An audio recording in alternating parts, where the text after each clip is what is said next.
ikot na yan. Opo. 3 nodes. Yan, nakadaling buhayin yan, no? Kasi may ikot na yan. Opo. 3 nodes per. Pagkatapos niyang kumuha ng napier grass doon sa baba ay inaya kami ni Boss Chutico dito sa kanyang fermentation area.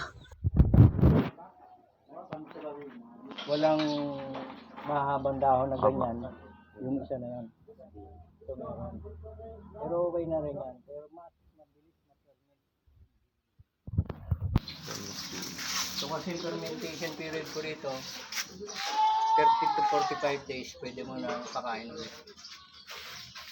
Ito pala yung isang shredder ni Sir na panghati ng napier grass, no, pang-cut into small pieces, pero mas maliliit yung hati nung isa na yan yung pinuntahan ni Kuya. In this part nga ay tamang kuha lang tayo ng video dito sa cattle farm ni Boss Chutico. Mango City, dairy yun.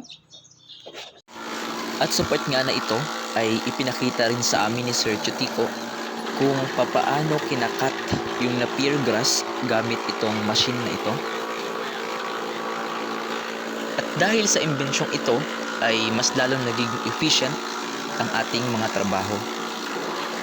Actually mga kaibigan, yung napier grass na yan ay bibilihin talaga sana namin kay Boss Chutico, pero dahil for academic purposes naman daw ay ibinigay niya na lang sa amin ito.